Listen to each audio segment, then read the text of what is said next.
In the late 1800s, physics launched a dangerous new contest. Who could make matter colder than anyone ever had?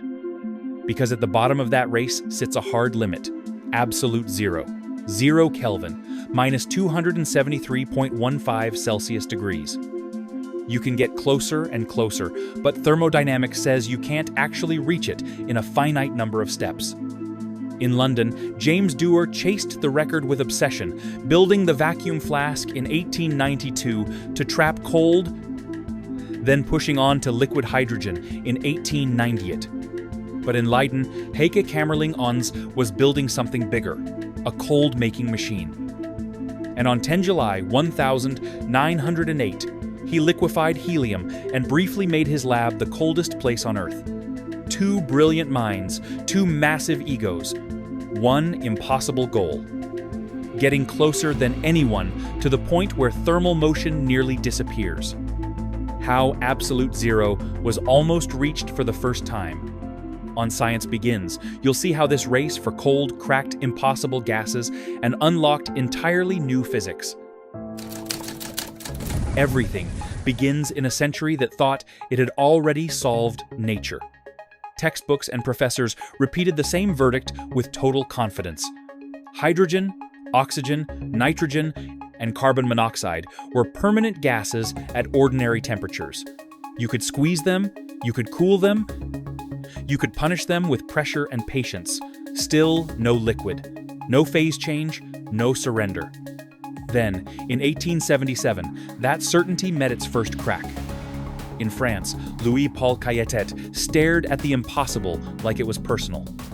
He drove gas into a strong tube under huge pressure, cooled it, and then let it expand suddenly, a brutal move that forces the temperature to drop in an instant. For a moment, the gas didn't behave like a gas anymore. A faint mist, tiny droplets, liquid oxygen, brief, fragile, real, a microscopic victory. But it shattered a giant belief. In Switzerland, Raoul Pictet heard the news and answered with his own attack. Instead of one dramatic expansion, he built a colder and colder staircase, a cascade of refrigerants, each one cooling the next stage further down, until oxygen finally crossed the line and condensed. Another fleeting glimpse of the impossible turning physical. And with those two results, almost simultaneously, Europe had to admit the truth. There were no sacred gases, no untouchable states of matter, just thresholds, and the engineering needed to cross them. The myth of permanent gases collapsed. And in its place, a new frontier opened, a cold, unexplored kingdom where matter starts to act strange, where familiar rules begin to bend. This was only the prologue. Because once oxygen could be forced into liquid form, the obvious question became unavoidable. How far down can we go? And that question is exactly what set the stage for Dewar and Onnes, the two men who would push this story toward the edge of absolute zero. The first man who treated this like a war was James Dewar, Scottish, brilliant, stubborn, and allergic to the word impossible. At the Royal Institution in London, he didn't chase low temperatures as a hobby. He chased them like a record that had to be his. His lab looked less like a classroom and more like a battlefield. Metal cylinders, fragile glass, roaring pumps. Dewar wasn't studying nature's limits. He was hunting them. But the moment scientists started making ultra-cold liquids, a brutal problem appeared. How do you keep something cold without the room stealing the cold back? Anything warm that touches a cryogenic liquid makes it boil violently. Heat leaks in through air, through glass, through metal, through everything. So Dewar attacked the real enemy, heat transfer.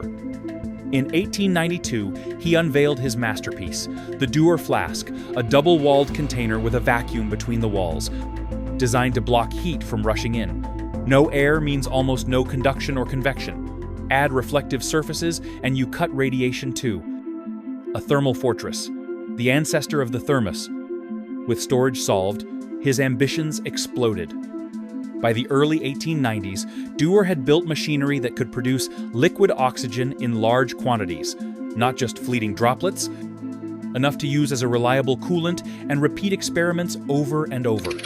Records started falling because now he could keep the cold alive. Then came 1898. Hydrogen, the lightest gas, the most slippery target, finally yielded. Inside his vacuum vessel, it became a pale, ghost-like liquid at around minus 252.87 Celsius degrees. Even the Royal Institution called the process dangerous, and it was explosions were part of the risk. And 1 year later, in 1899, he went further: solid hydrogen. A substance people had once talked about like a myth, now sitting, frozen, in a London laboratory. Every breakthrough dragged the temperature record downward. Every new liquid made the next target feel possible. And behind every success was the same whisper: a little colder. Always a little colder.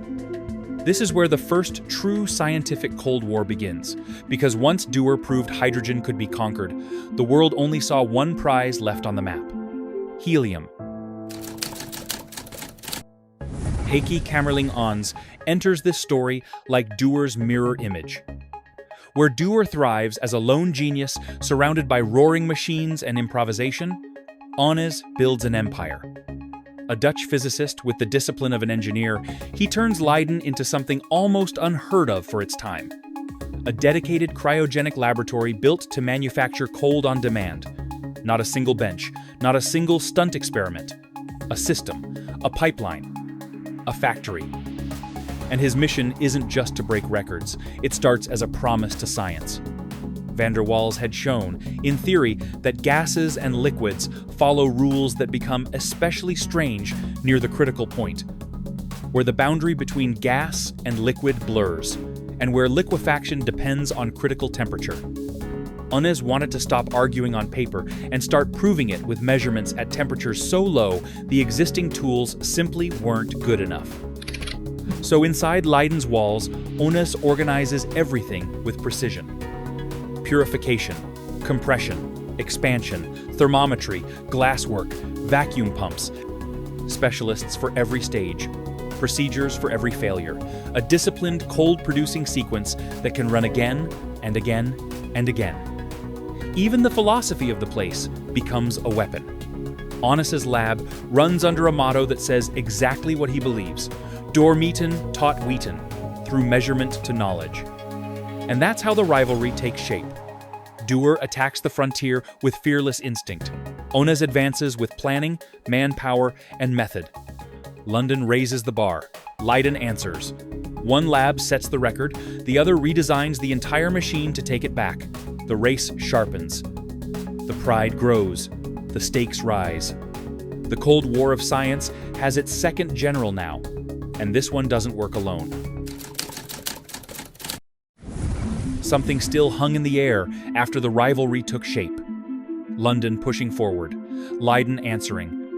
The cold factory roaring, the lone genius striking at the limits. Oxygen conquered, nitrogen subdued, the map of liquefied gases filling in fast.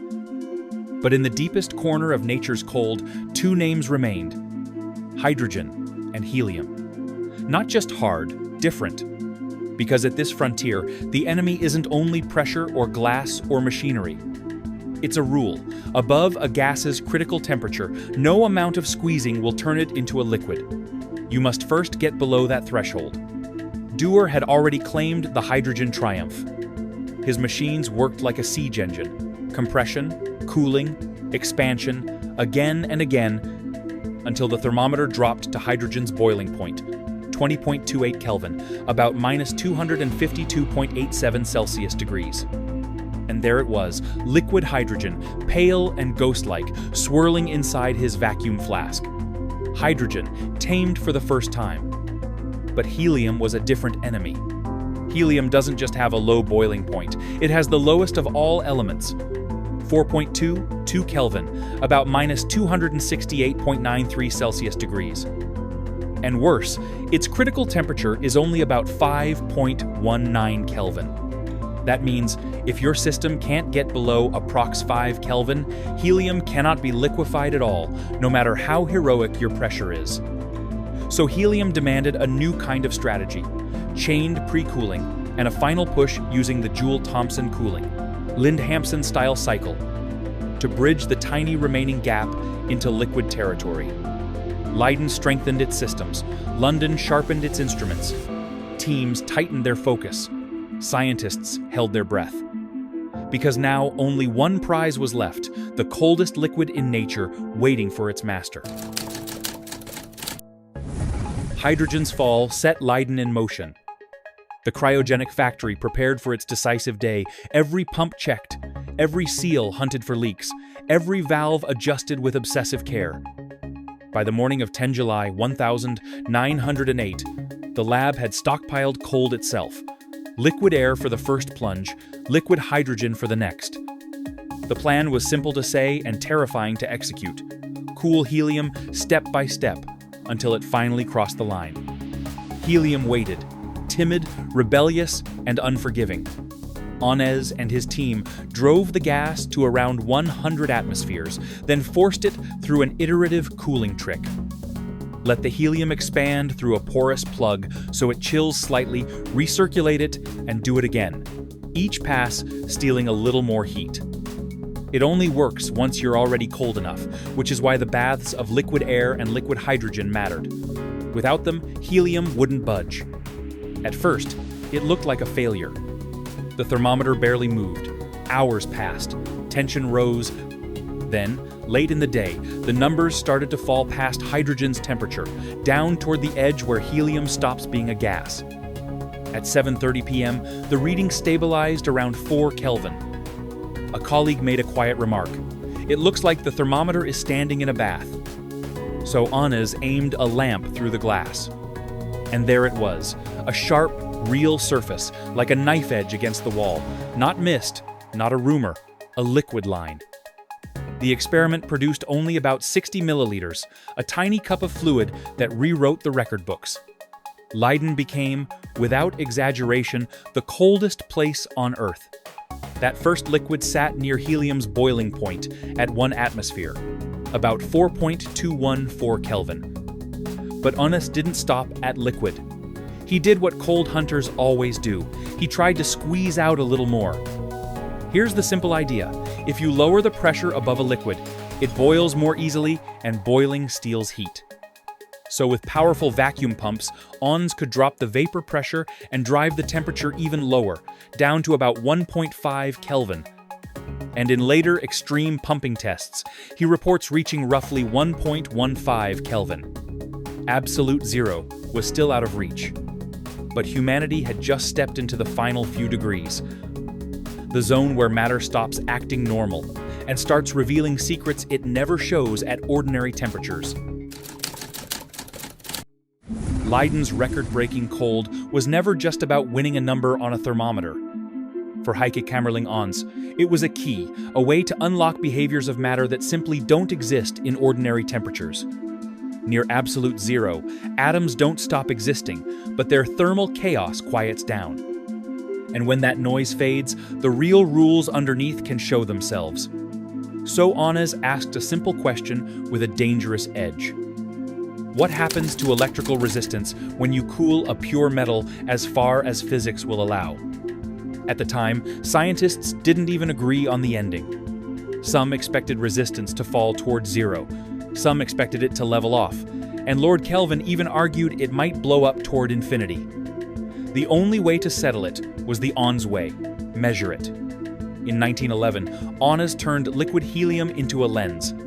He chose mercury, a metal that could be purified to extreme levels, and cooled it down while measuring its resistance again and again, deeper into the cold than any lab had ever dared. The lab tightened into silence. Wires stiffened, gauges trembled, pumps worked like exhausted lungs.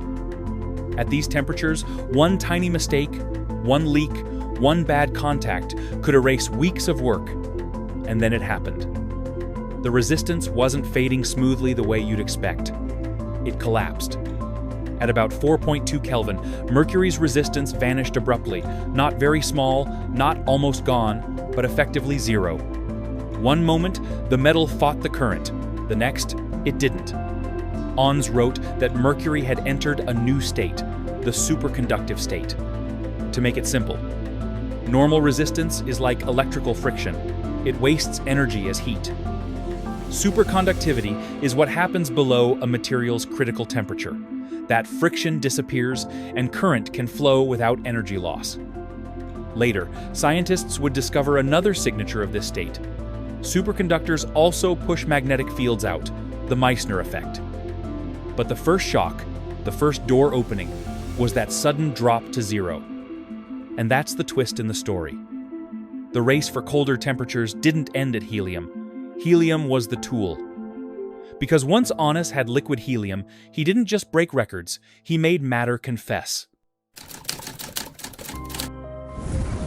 After Onnes, and after superconductivity, humanity finally understood something breathtaking.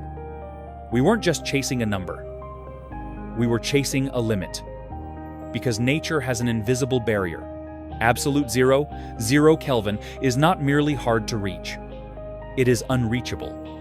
The third law of thermodynamics says it in plain terms.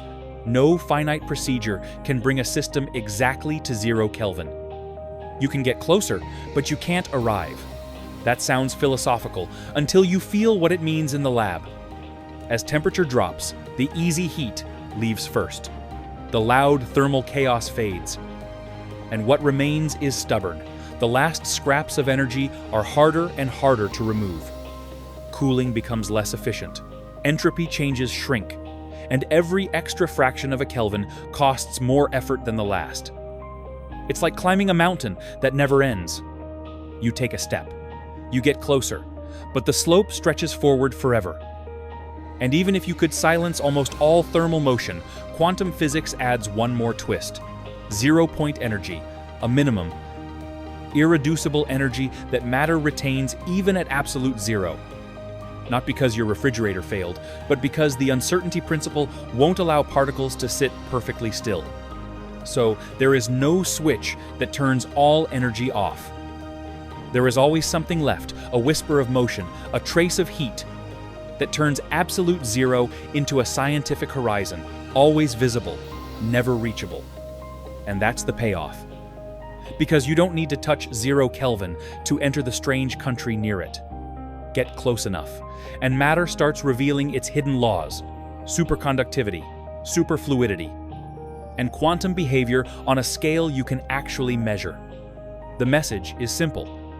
We can get arbitrarily close to absolute zero.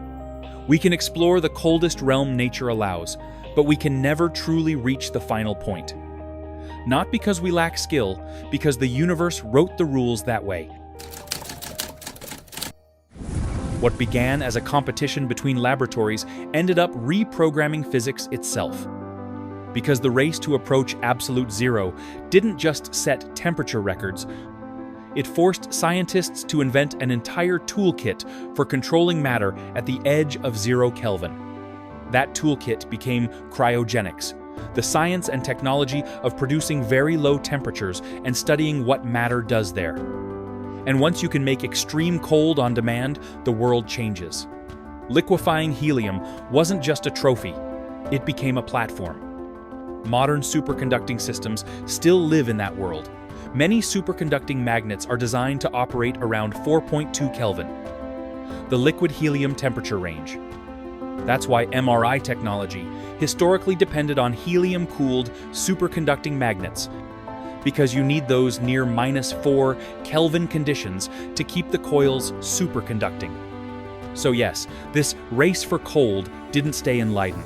It ended up inside hospitals.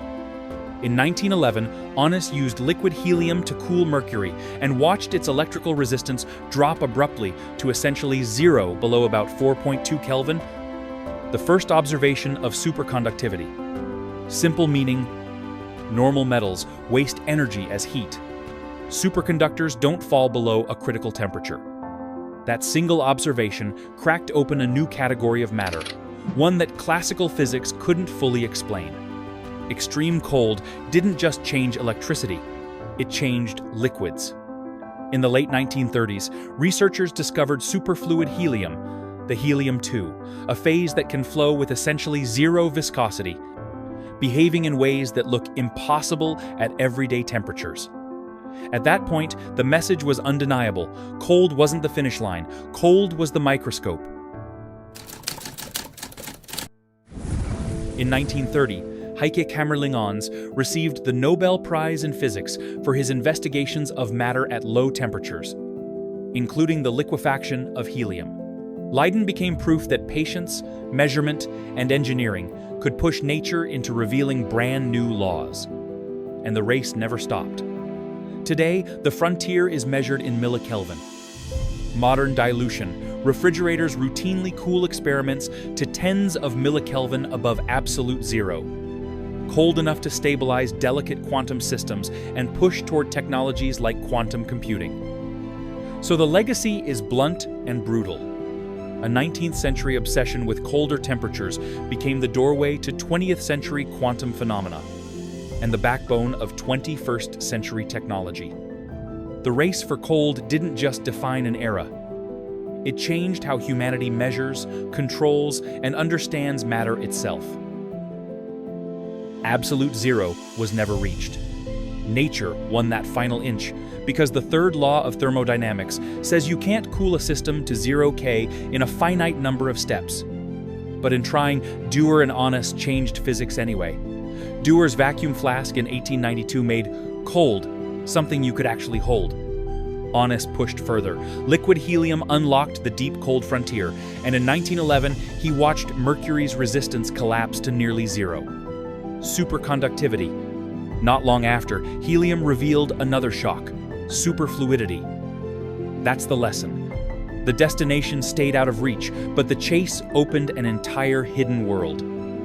If you want more epic origin stories of science, subscribe. Thanks for watching.